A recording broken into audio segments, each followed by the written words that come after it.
Kungwame bundu ja Kongo. Kungwame bundu ja Kongo. Kungwame bundu ja Kongo. Kungwame bundu ja Kongo. Kingole ku Kongo ya mwenikyo.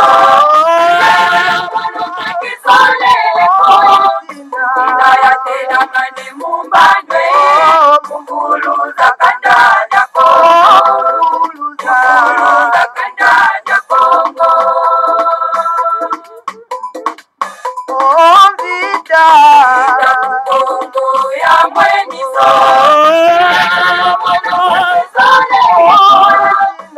Kayatela mane mumbandwe. Mwana vita ku Kongo. Mwana vita ku Kongo. Kiaje Kongo ya mweniso. Kayatela mane mumbandwe. Ngoma kanda ja Kongo. Ngoma kanda ja Kongo. Tombe Kongo ya mwenikyo. Kayatela mane mumbandwe. Ngoma tembe ku Kongo. Ngoma tembe ku Kongo. Kungwame bundu ja Kongo. Kungwame bundu ja Kongo. Kungwame bundu ja Kongo. Kungwame bundu ja Kongo. Kungwame bundu ja Kongo. Kungwame bundu ja Kongo. Kungwame bundu ja Kongo. Kungwame bundu ja Kongo.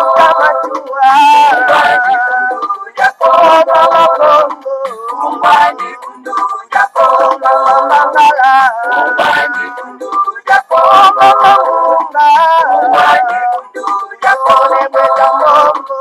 Kungwame bundu ja Kongo. Kungwame bundu ja Kongo. Kungwame bundu ja Kongo. Kungwame bundu ja Kongo. Kungwame bundu ja Kongo. Kungwame bundu ja Kongo.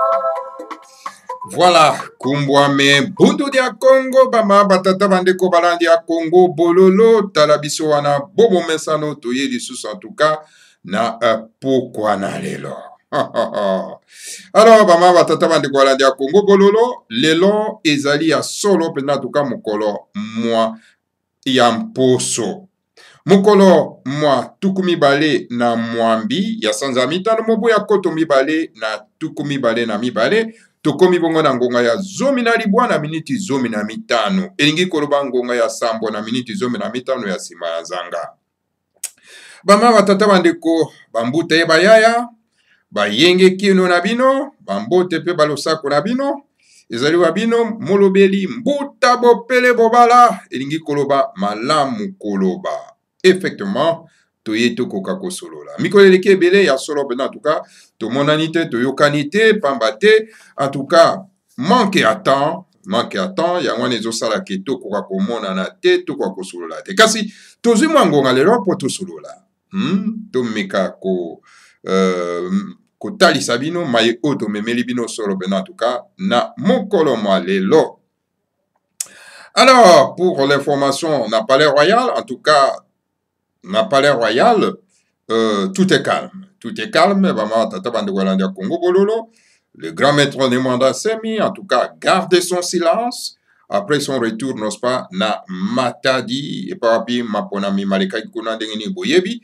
Alors, Congo Bololo. Donc voilà.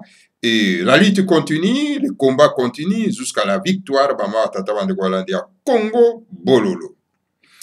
Alors, lelo, to meme libino solo pena en tout cas, Mateya. Lelo nde Mateya to meme libino na mokolo malelo. Le grand maître ne mandanse mi longi ya Congo. Hein? Donc, à signer. Donc, à persister puis à signer. Les grands maîtres de Mandasemi persistent et signent. Alobi, les alléluia amen abrutissent notre peuple congolais. Likolo ya ba alléluia oyo yango ndeza kwa abrutiri bino. Yango nde zozongisa mboka sima. Yango nde atuka mboka eza kotelema te, eza kotombwama te, eza kokende liboso te. Likolo ya ba alléluia amen oyo bamemeli biso na kati ya mboka. Et voilà, le grand maître de Mandasemi aye kotalisa biso. Potozo mituna, mboka eza kotambola te, mboka eza kobouger te. Parce que bozo yokama te ya te. Alors Congo Bololo fait que relier en tout cas Maté a les grands maîtres de Mandasemi. Yamona toye na poko na lelo. Na Congo dieto 3450 pour na ete tokora ko limbo la soro en tout cas ba imboka na poko na lelo. Congo Dieto, écrit par les grands maîtres de Mandasemi depuis 2019. C'est-à-dire le 16 juillet 2019. Toke kokundola yango lisusu po totalisa ba imboka. Est-ce que les grands maîtres de Mandasemi n'avaient-ils pas raison? Les grands maîtres de Mandasemi tout mon Nzambe. Azaki n'a raison te? Oui, effectivement, Azaki n'a raison. Alors, tolanda na boke binyo so ba mata tabande wala da Congo Bololo.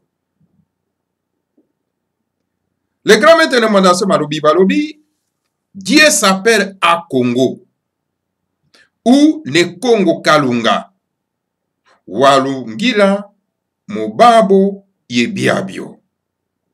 Ainsi donc, le peuple Congo est le peuple qui porte le nom de Dieu. Les trois expressions de la divinité sont donc la religion, qui est donc le Kinzambi, la science, qui est donc le Mazaou, et la politique qui est Kimayala.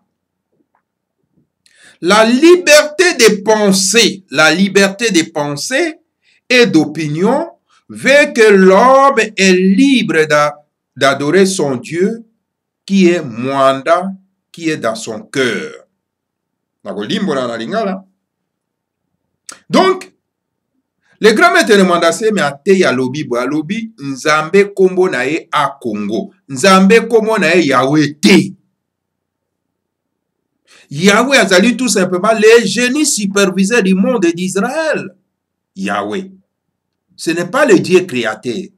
C'est le Dieu secondaire. Vous comprenez? Donc, kobele la Yahweh na mabele ya mboka na biso ezali kobunga. Yahweh azali un génie superviseur du monde d'Israël. Un Dieu secondaire qui s'adressait à ses frères, à son peuple, qu'il est le Dieu jaloux. Que ezali malamu te, donc kosambe la Nzambe abapaya. Pourquoi il disait ça? Parce qu'il y a que banzambe secondaire na ba peuple mosusu bazali. Et pas d'abisso baindo, donc, ce Dieu secondaire s'appelle Nemwanda Congo. Et pas pi baindo bakobele là. Et non Yahweh. Et le Dieu créateur, le grand maître de Mandasemi dit, c'est à Congo. Ou bien, ne Congo Kalunga, Walungira, Mobabo, Yebiabio. Vous comprenez? Hein? Et alors, le peuple Congo, les Bena Congo, bango balataka Congo ya tata Nzambe apungu tulendo, le Seigneur à Congo. Yangwana, na ba trois expressions na ye, na trois attributs na ye, na trois caractères na ye. Ya sa divinité, elingi ezali, bonzambe, c'est-à-dire la religion. Ezali, donc la science, elingi kolobake, boanya pe mayele. Et ezali, la politique, c'est-à-dire kokamba bato. Yango wana donc na liberté ya kokanisa. Na liberté ya bato kokanisa. Na opinion ya bato. Ezali kosala ete moto azali solo pena libre na bosenga nyonso tu ya kokumisa ya kosambela nzambe na ye.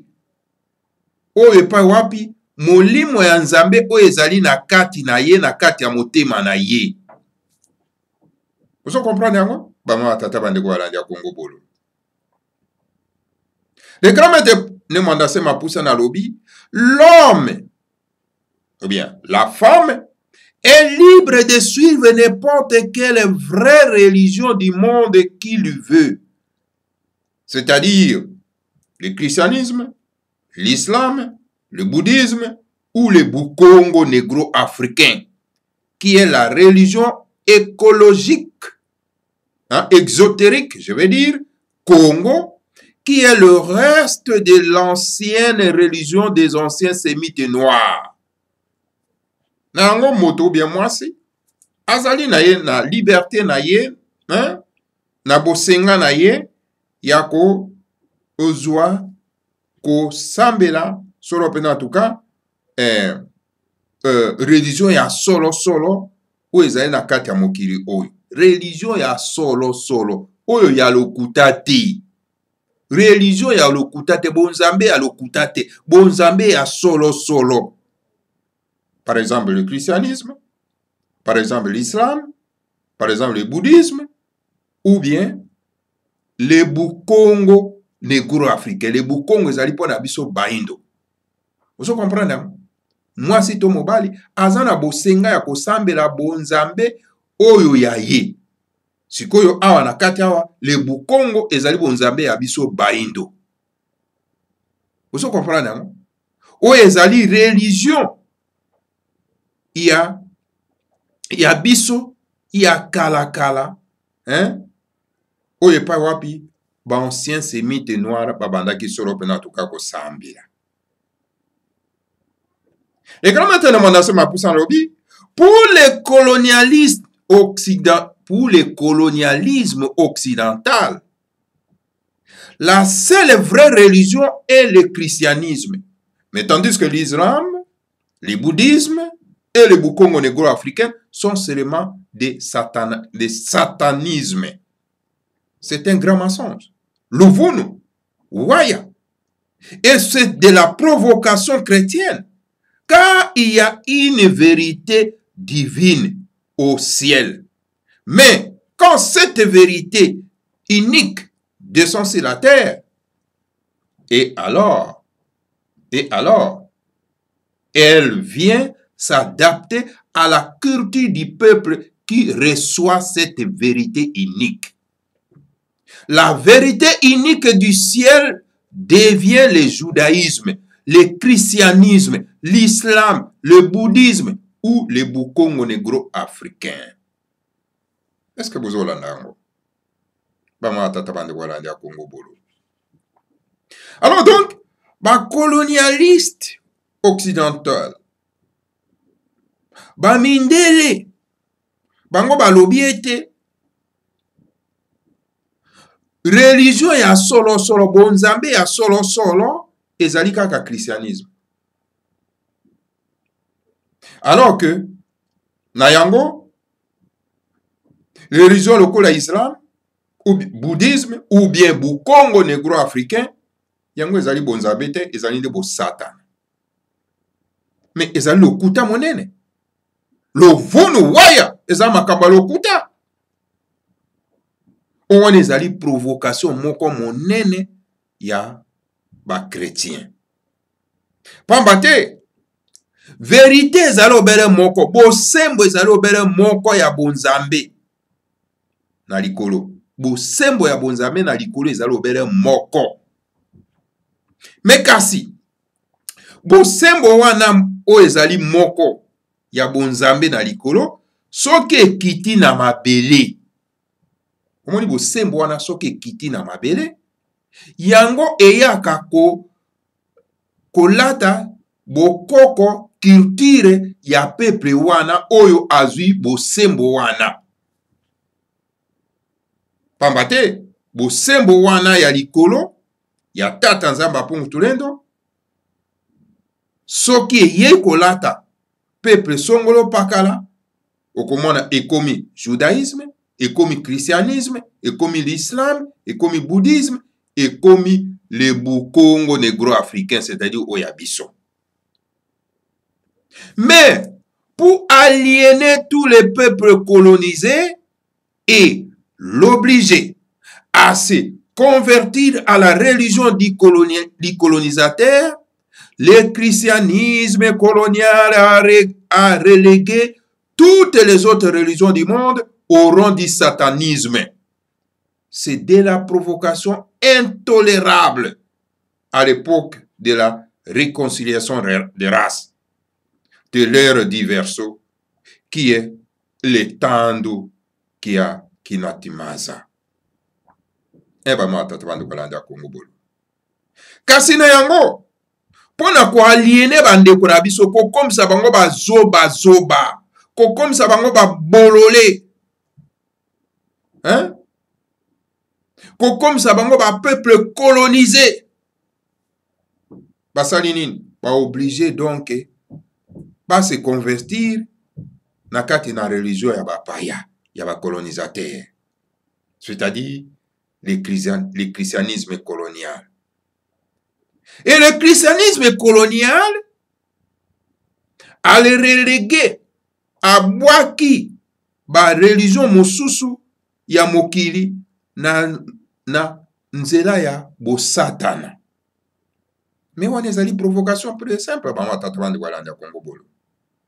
Provocation moko ya mabe. Na moment oyo biso tozako négocier pour la réconciliation des races. Boyokani ya loposo na ekeko ya kinatimasa tozana yango ezali provocation pire et simple. Na kamboyo christianisme colonial ezako sala na kati na kachopa.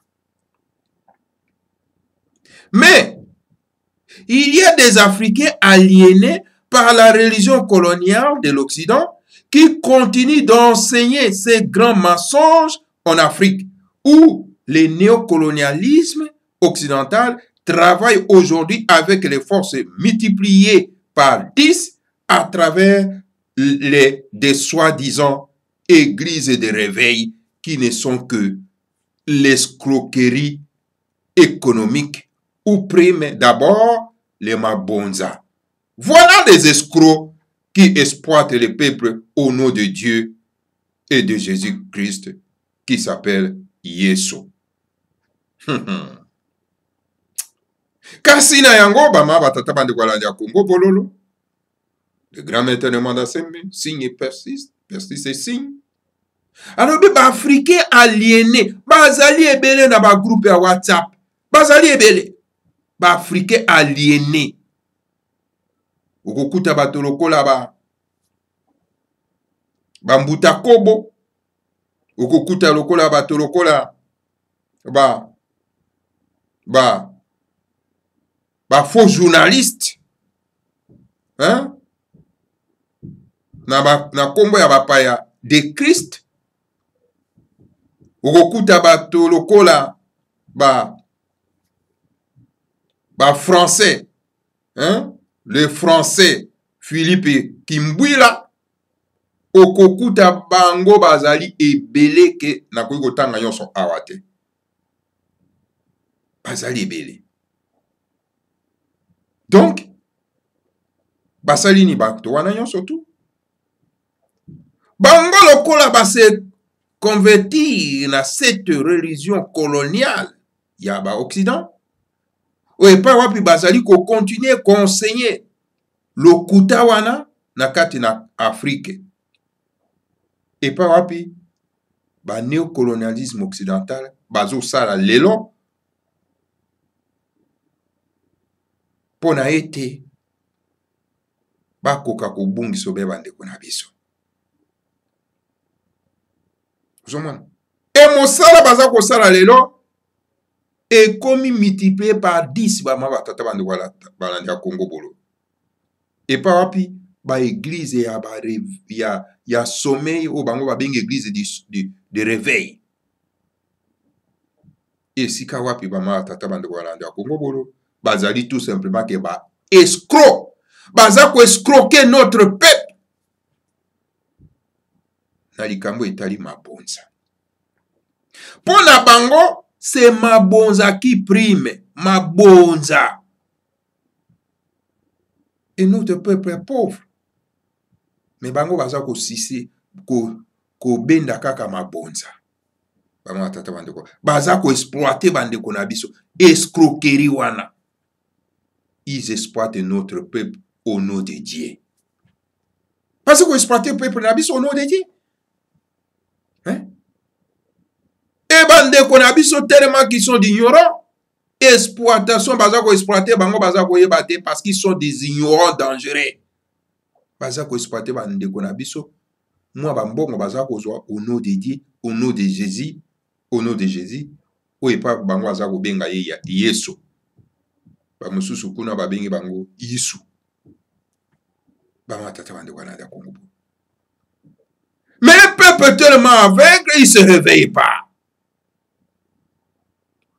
Yangwane sengeli pona biso ko relier les makomi à les grands maîtres de mandat c'est pona ko faire réveiller notre peuple ou azali exploiter naba escroana.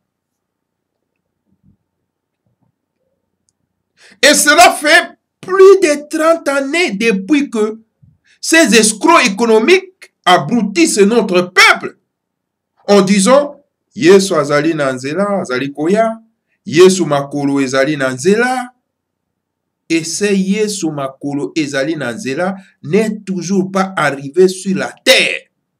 Donc l'ouvunu waya, mais tromper le peuple ne compte pas pour ces escrocs économiques, car ce qui compte pour eux, ce sont les mabonza. Longwambula tukumisato mobimba mama tata bande walanda Congo bolo. Depuis que ba escroc wana ba escroc économique wana baza ko abrutir bande ko na biso, baza ko abrutir peuple na biso. Et papi baza ko loba ete Yesu azali na nzela, azali koya. Yesu makolo ezali na nzela. Et c'est Yesu makolo ezali na nzela azalo be ko komate na mukate na mukili oyo. Donc eza lokuta monene ba mawa tata bande walanda Congo bolo. Kasi bozo kosa peuple na biso. Pona bango kokosa peuple na biso ezo kontete. Pona bango ezo kontete. Pona ba escroc économique wana. Non, pona bango ezo kontete ba mawa tata bande walanda Congo bolo. Pamba te eloko ezo konte pona bango mabonza. Ande konanga bino bato bozo kende opesa ka mabonza wana. Boko recevoir eloko moko te. Bozo bebisa mbongo na bino pamba. Rien.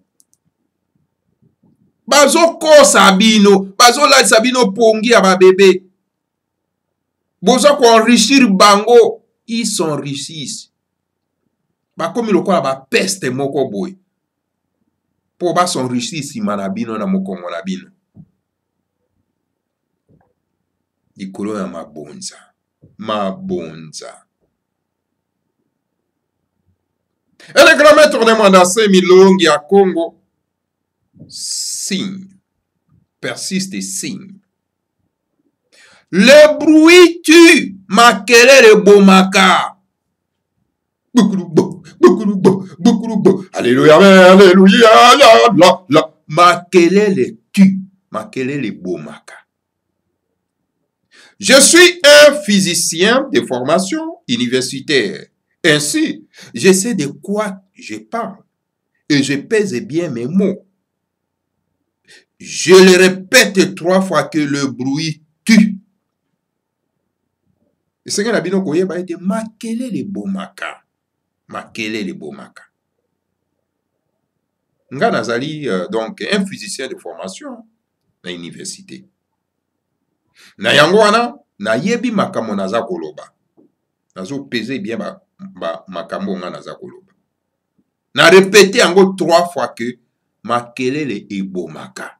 Les grands maîtres nous enseignent ça, étant que physiciens. Mais ces églises de réveil qui sont devenues des véhicules de bruit dans toutes les villes africaines ne désarment pas avec des micros brillants qui amènent le bruit très loin d'ilier et de culte. Ces escrocs économiques vocifèrent dans un premier couplet Yesu azali awa na biso, et dans un autre couplet bama batata bande walande ya Congo bololo, ils disent vraiment, c'est vraiment incohérent, hein? Voilà ce qu'ils disent. Ils crient au contraire biso tokomona ye na likolo. Mais soki Yesu azali awa na biso, c'est ce que bozali komona ye. Mais comment dire encore que biso tokomona ye na likolo? Et pire encore avec ce couplet qui dit que Yesu azali koya, makolo na ye ezali na nzela. Et en 30 années après, il n'arrive toujours pas sur la terre. Qui a dit? En ma qualité de grand maître de la sagesse Congo, je crois sérieusement que pour parler de Dieu dans ces pays, l'église catholique, l'église protestante et l'église de Ngunza suffisent amplement dans ces pays. Tandis que le gouvernement devrait simplement fermer toutes les églises de réveil et donner un emploi lucratif à tous ces escrocs économiques qui trompent le peuple en se disant prophètes. À tel point qu'aujourd'hui, en République démocratique du Congo, nous avons plus de prophètes que toute la Bible coloniale des Juifs. Qui a dit Ingeta Ibobo et Ibobo. Bama tata bande gwalande ya Congo bololo. Tomeka kolimbola yango na linga. Naka pona mwangonga muke pona bino. De grand maître na mandase malobi palubi. Makelele bomaka. Makelele bomaka. Tingi bozo mona na Kinshasa wana. Bato baza kokufa. Po likolo ya makelele. Bafulu akimbute epai. Makelele epai. Bato baza kokufa. Les grands maîtres alobi mais ba église ya sommet oyo yekuta bengi yango même église de réveil. Ba secte ya sommet oyo yekuta les grands maîtres demandent ça apesi yango crédit. Avec l'église de réveil. Ba secte de sommet oyo oyo komi solo pena en tout cas ko véhiculer makelele na ba ville nyonso tout africaine. Bango baza ko désarmer te. Bazo tikate. Makelele wana baza ko véhiculer yango na ba ville nyonso africaine et pa wapi ba simbi ba micro ya minene minene. Hein? Ba micro eza ko mema makelele makasi. Makelele wana ezo ko kenda ti mosika loin na bisika oyo bango baza soi-disant ko sambela. En tout cas, ba escroc économique wana baza ko tambwisa solo pena en tout cas makelele ya mabe okoyoka dans un premier couplet na bango ndenge bazali koloba. Balobi Yesu azali na nzela, azali awa na biso. Yesu azali awa na biso. Et na couplet mosusu okoyoka bama batata bande kwalande ya Congo bololo. Na incohérence totale que biso tokomona ye likolo. Mais tango bino bolobi ke Yesu azali na biso awa, mais ndenge nini bokoyemba lisusu kuna bobi ke tokomona ye na likolo? Est-ce que bino bato bolandaka bato yo wana bososoloko te? Bongo ezali ya kobeba. Mais soki Yesu azali na biso awa, bama tata bando balandi ya Congo bolo engi kolobaki bozali komona ye me bongo lisusu boni lisusu bo balola lisusu koloba ete biso tokomona ye na likolo et pire encore bama tata bando baisusu koloba bite Yesu makolo ezali na nzela Yesu azali koya makolo ezali na nzela tala modele oyo ya escroquerie likolo na mabonza bama tata bandeko bongo bino bato bokendaka kuna bokoki kososolo te me mbula tuku misato mobimba oyo boyembaka kaka makambo oyo bongo Yesu yango azali toujours kokoma na mabele te ezali mawa et le grand maître de Mandasin pour terminer apesi mate alobi boye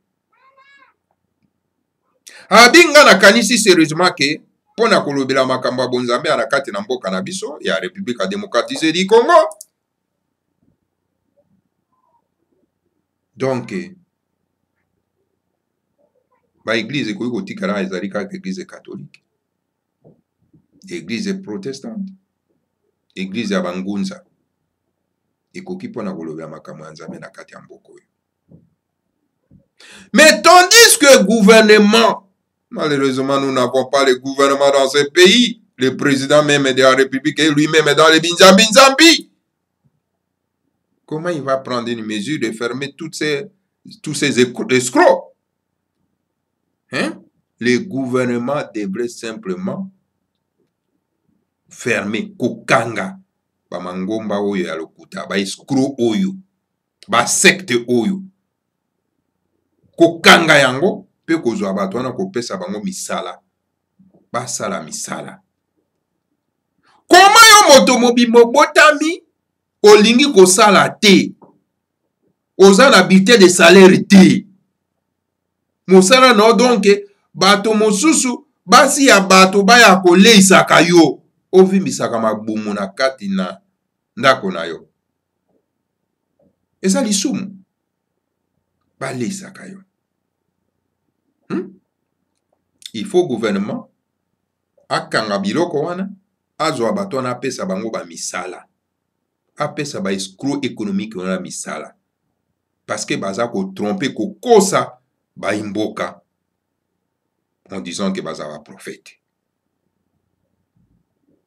à tel point que lelo na République démocratique du Congo tozali na beaucoup plus de prophètes que ba Biblia oyo ba memela biso na kati ya mboka. Ba Biblia coloniale. Eza mawa. Ezali mawa ba mawa tata bande kolanda Congo bololo. Bino pe ba imboka. Eloko ni ba koti bino na mitu bozo koka kososolo te.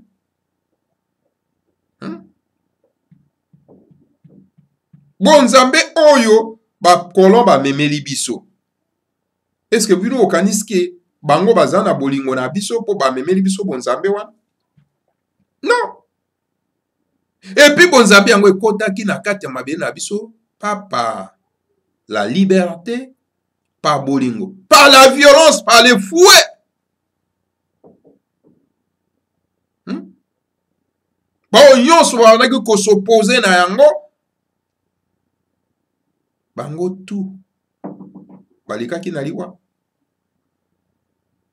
baya ya vita kipa on payé les prix. Bafumu Kimbango 30 ans de prison. Oye pa wapi ba baloli balobi Fumu Kimbango azaki chrétien, Fumu Kimbango bandaki kosambela Yesu, Fumu Kimbango Yesu ba eko pesa émission, mentir sur les grands tours moi ya ba indo. Hein? Ba ma tata bandu walanda Congo. Plaisir nini bino bozwaka na kati ya masolo ya lokuta wana. Plaisir nini?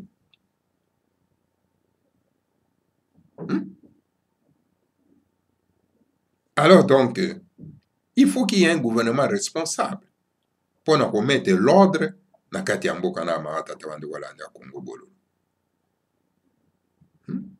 Le grand maître alobi awa esengeli kokanga ba escroc wana, kokanga ba biloko na bango, ba secte na bango wana, kotika kaka église catholique, église protestante, ningomba ya bangunza, c'est-à-dire Bondo dia Congo.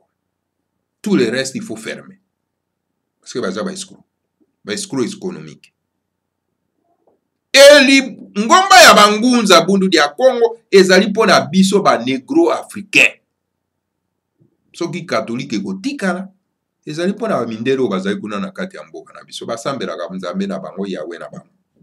Protestant soki ekotikala wana po ete pona ba négro africain te, pona mindelo baza na kati ya mboka na bango bakende na mboka na biso bakenda kosambelaka kuna basambelaka yawe na bango, Maria na bango etc.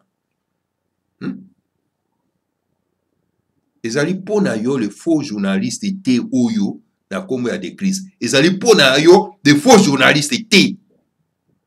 Vous comprenez? Ezali pona bapaya. Po bango bato bamemaki biso yango kuna po ete soki bakokenda kosambela bakenda kosambela bonzambe na bango. Mais biso ba négro africain, notre religion c'est le Bukongo, c'est le Bondo dia Congo. Voilà, bama tata bande walanda Congo bololo, wazana mato ya koyoka, akoka koyoka, oyo azali na molimo ya kososora koka kososoro bama tata bande walanda Congo bololo. Voilà, Congo Dieu tonayi kopesa bino na pokwa na ero ya ngwana, matondo mingi na bino banso, wana en tout cas, tukute na bino isusu, bon mesano mbala sima. Que le Seigneur à Congo nous protège tous, protège les grands maîtres de Manassemi et protège la République à démocratiser du Congo, Ingeta, Ibobo et Ibobo. L'Afrique sera construite dans l'Olinga et qui a dit les grands maîtres de Manassemi. Mato.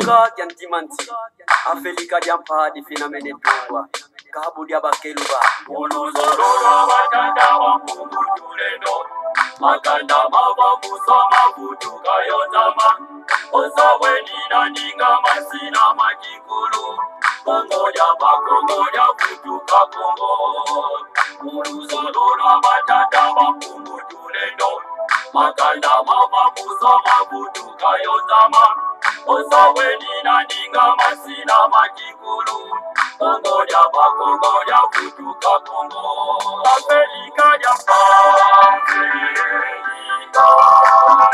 Afrika ya mbali na tumwa Afrika ya mbali zina mene tumwa Afrika ya Afrika ya mbali na tumwa Afrika ya mbali zina mene tumwa Efi ya mita petima na kukongo Ipanza kya Kongo ye kibuka kya timati Efi ya mita petima na kukongo Kongo ya futuka Kongo Efi ya mita petima na kukongo Ipanza kya Kongo ye kibuka kya timati Efi ya mita petima na kukongo Kongo ya futuka Kongo Afrika ya Afrika ya mbali na tumwa Afrika ya mbali zina mene tumwa Afrika ya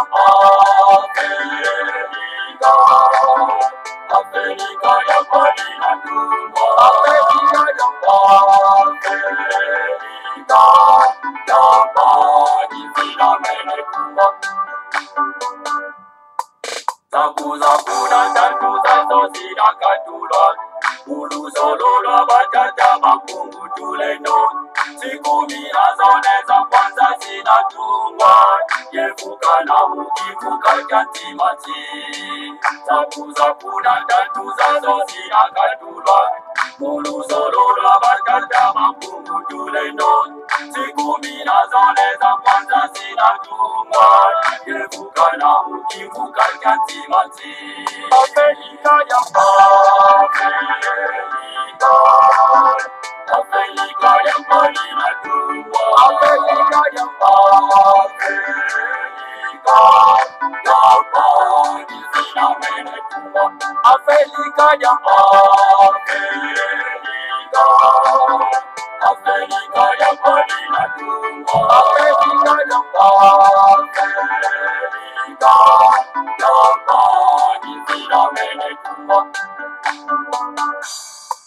Siku mina zole za kwanza zinatungwa, Kongo kwimakambu begela kuvanguza mi, Oyo makatanga kivu bangi chwapa, Kasaimu kivuka chantimanti. Siku mina zole za kwanza zinatungwa, Kongo kwimakambu begela kuvanguza mi, Oyo makatanga kivu bangi chwapa, Kasaimu kivuka chantimanti. Afrika ya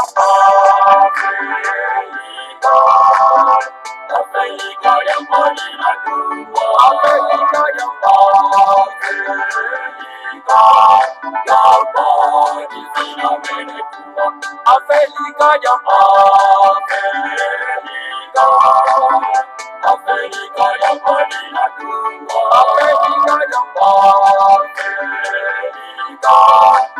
mbali zinamenekwa.